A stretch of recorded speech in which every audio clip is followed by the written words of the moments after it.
Let's take a look at the Diablo 4 quarterly update. Blizzard's Diablo 4 quarterly update is here. Hello and welcome once again to a new Diablo 4 quarterly update. We hope you enjoyed the Rogue class announcement. We had a blast creating the Rogue and open world segments, sharing them with you and seeing your reactions. It was cool to see our updates as part of the larger Diablo family alongside Diablo Immortal and all the new Diablo 2 Resurrected business. Transition back to a blog format. Here we go. So we've got player characters, monsters and allies, and character art. So the art is a critical part of what makes Diablo well Diablo. Our signature randomized dungeons would not feel like Diablo without the ominous lighting setting the mood as players uncover horrifying details around every dark corner. Combat only feels visceral thanks to carefully created animations and visual effects that make spells and abilities sing. And while stats might make or break an item, we often can't wait to get our hands on a piece of gear purely because of how incredible it looks. Character art is equally important as it encompasses two of Diablo's key elements, classes and monsters. The look and feel of the classes has always been one of Diablo's secret ingredients, each class instantly recognizable and imbued with strong and unique personality. Diablo 4 offers players more customization options than ever in the Diablo game, which makes achieving that result more challenging, but the outcome is well worth it. Your Barbarian is different than anyone else's, but it feels undeniably like a Barbarian. With monsters, the focus has been on creating new foes and updating classics drawn from the pantheon of atrocities in our previous games. Okay, it's almost like they were admitting to something there. Atrocities of our previous games. What, Reforged? While using new processes and technologies to their fullest. To give us a better look at everything involved in this process, I can now leave the rest of the update in our hands to our very own art director, John Mueller, and his team. We hope you enjoy it and look forward to your reactions. That's Luis Barriga. So here we go. She's looking pretty saucy. Our beautiful and iconic hell fiend, Lilith. This is the capture from one of the in-game cinematics. Is she going to be like a good bad guy? Like, she's definitely evil, but she's doing something for a good cause. Let's find out. We're all excited to do a deep dive on the character art of Diablo 4. I won't read all of this. We'll sort of scout through this a little bit, because otherwise this will take half an hour just to read. But they're going for the strong foundations of the original and trying to make it transition into the newest development, which is alpha, or pre-alpha in this case. Damn, those look some of those look almost a little bit lifelike. They've got, it's like real life but animated on top of it in a way, you know, like those kind of Final Fantasy films or something like that. I like the look of all of them though. She looks more like a sorcerer than she looks like a warrior. And I assume these are warriors, judging by the looks of them. But I don't know. What are those? Those symbols on her could either be magic, or it could be like barbarian text. But I wouldn't have thought a mage would have like this kind of scar, or these scars on them. So this has to be the warrior. Or the barbarian. So they've made more improvements to the level of detail, surfacing the complex materials like skin, cloth simulation, hair, fur, metal, even down to the details of the highlights of the eyes and the rivulets of the perspiration. Does anyone remember Kung Fu Panda or something like that? Wasn't that like back when they were sort of really start to work on like hair animation, where like the fur would sort of like blow in the wind and stuff like that for like 3D animation. We've built a robust character customization that is entirely new to Diablo. Oh, that's nice. Good to have something new. So this guy looks pretty jacked. Almost looks like a Dark Souls character in a lighter emphasis, like one of the starting characters. Saracen. We call this our lair scene. Players will customize the look of their character here in an exciting new wardrobe system that allows you to mix and match hundreds of armor components unique to your class. Alright. So that's interesting. Almost reminds me of like those kind of video games with like the car workshops or something like that. You know, like they're just pure video games for car enthusiasts. And you go to the workshop and you sort of like work on your car and you can look at it from different angles and stuff like that. And it's got like the scene of the garage in the background with posters. It's kind of what this is. There's your car, in quotation marks, the actual character with like the aesthetics behind to suit the setting. So there you go. This is... yeah, that's looking definitely more sorceress now. She looks well evil though, doesn't she? She's like borderline necromancer here. That's a rogue, isn't it?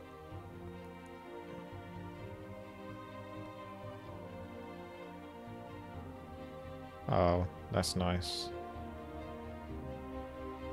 See, that's going to be one of the big selling points of this game, is that kind of outdoor exploration RPG feel to it. I think is going to make a big difference to how well this game actually performs, or rather is received, because otherwise it's just going to be another Diablo 3, which is really my biggest concern. Seeing it back in BlizzCon like 2019 is thinking, oh, this is just kind of Diablo 3. It doesn't like look different enough. But this is what they need to do. They need to sort of differentiate themselves from the previous games, but at the same time hold on to what made them good. Easy said than done. So they're talking about environments and making sure they're all nice and snappy, especially this isometric point of view. So depth to the characters, skin, eyes, facial hair. So there's a lot more sort of customization efforts here, as you can see as we're scrolling down. We've got the dye system that was in Diablo 3. You can basically just make a armor set look that little bit different. So it's essentially a skin, just to give it a little bit more differentiation. I know I wanted to go for a word there and it just doesn't exist. Here is an example of the Barbarian with various dye palettes applied to his armor set. So yeah, that was the Barbarian. Damn, that's a really cool looking Barbarian. Like it's slightly different. It's Prince of Persia type Barbarian.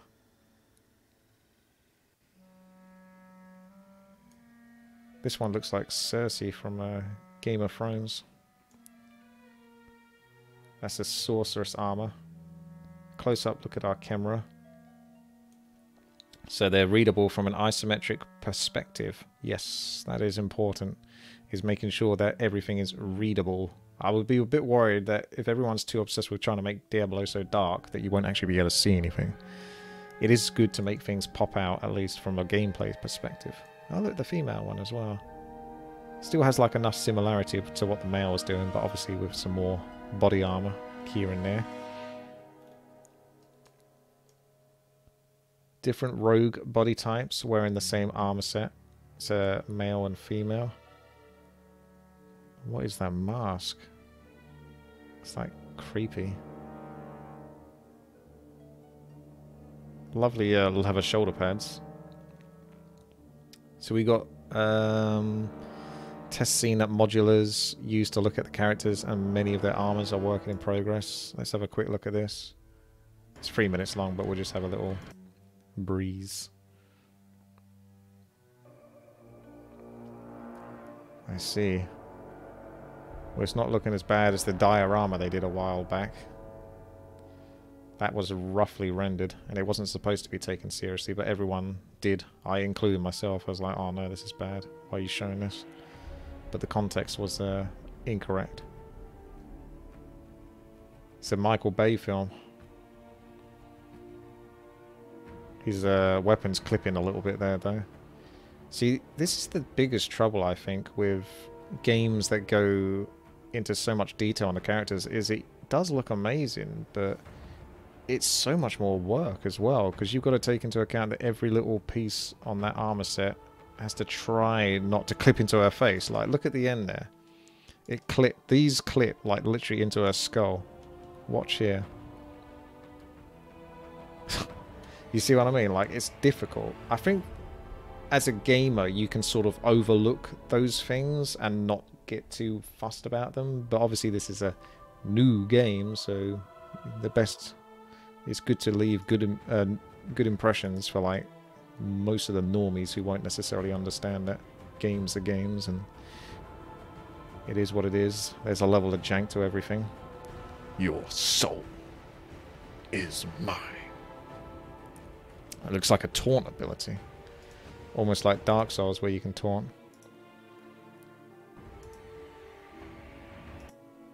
Got the Barbarians. I really like this Saracen-looking Barbarian. I think it's really cool. Oh my god. That's like a Viking one now. That is badass.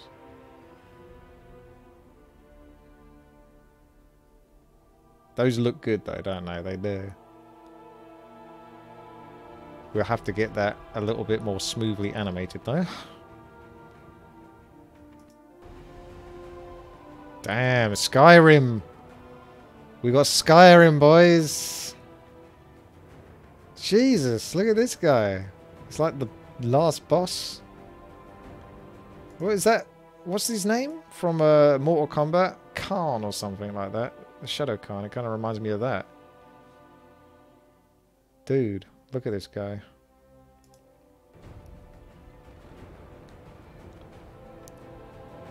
That makes you want to work out, that does.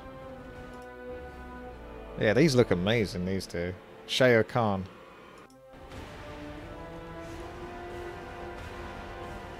Beefy boys. I mean, the Barbarians look amazing. Visual design and intense. So, making games a collaboration, something... Alright, don't worry about that. The Blood Bishop. Let's have a look at this one. This is a character that will... A caster, cast direct damage and create AoE bombs for denial. Looks like a pretty character. Ooh, jeez. That's like a hentai of your worst nightmares.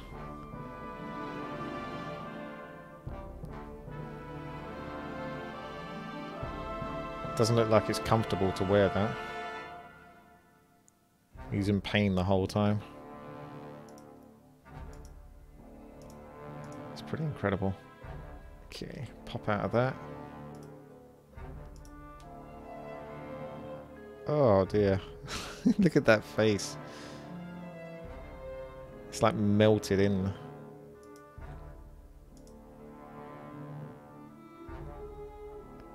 I don't know why, but that gives me like StarCraft 2 vibes for some reason. Just the look of that. Anyway, that's not processing very well, so I'll just cut out of that. Skeleton Lord. Let's take a look at this guy.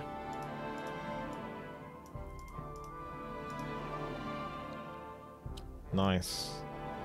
That looks pretty damn smooth as well. That's better. Like, this is one thing I would be concerned about, is if the animations are going to be kind of like capped to like 30 FPS. That's always really off-putting for me when models have like 30 FPS or something inside of a game that you can go up to like 200 FPS. Because then it really just doesn't look right, you know? It stands out like a sore thumb for me.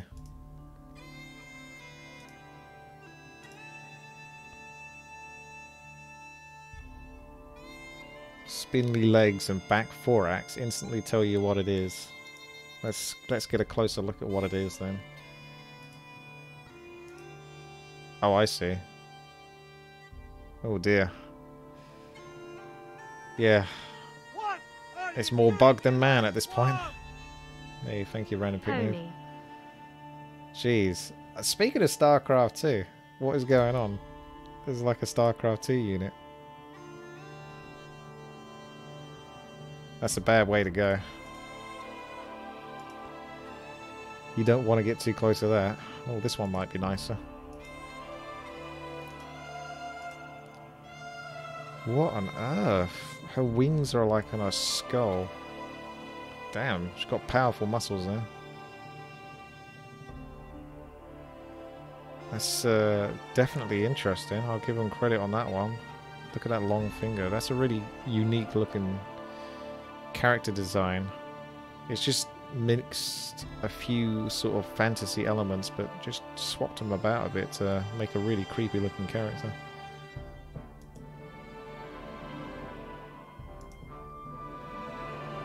So, a modern pipeline. Needed process technology. Let's see, leather, metals on metals, organic surfaces, all looking as they should do.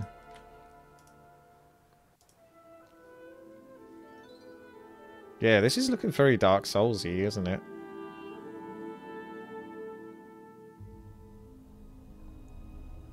Well, this is definitely darker. I mean, people want it darker. But it still looks really nice. That shield is badass. That's really cool, having that shield on your back. There's like an extra bit of armor, and then when you need to equip it, it's there. Got a creepy looking dog now. A multi-Cerberus. Jeez, it's a Hydra Cerberus. Yeah, that's nice. So cute. So, that's a brief rundown of some of the things they're looking at in terms of monsters for Diablo 4, and they're really enjoying creating the enemies, monsters, and demonic creatures. In closing moments, developers, blah blah blah, thank you guys, all that kind of business. We appreciate this, and we hope you do too. Love the community feedback. Alright, excellent stuff. So, yeah, that is very impressive, I gotta say.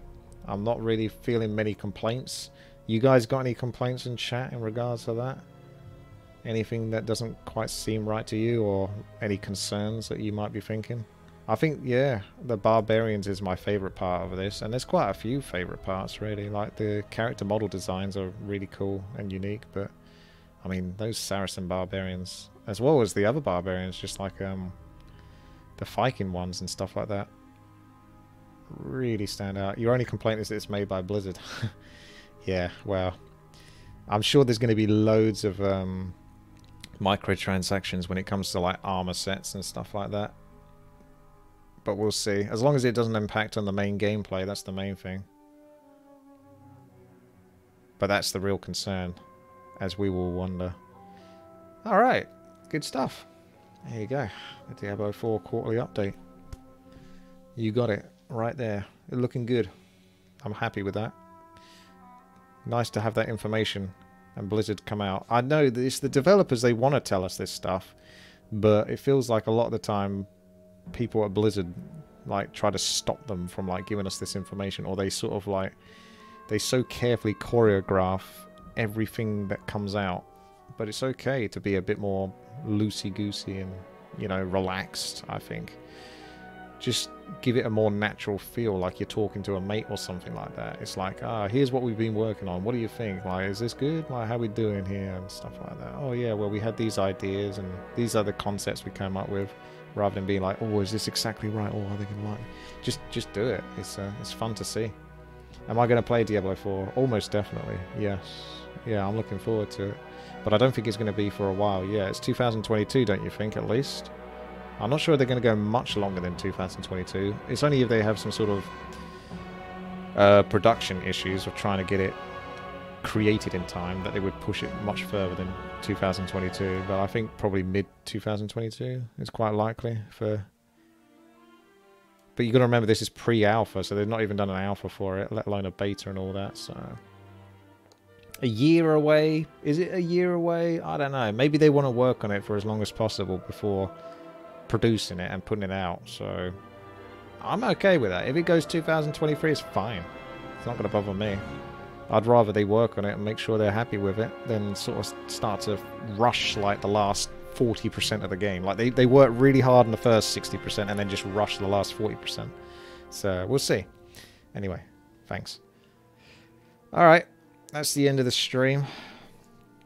We would have obviously done some 4 versus 4 RT, but it was so bad I had to stop. So I'll probably put this up on YouTube as well if you didn't catch the whole of this. So I just thought I'd do a little reaction to it. Certainly looking really cool. So good stuff. Thanks very much everyone for watching, and I'll see you guys tomorrow.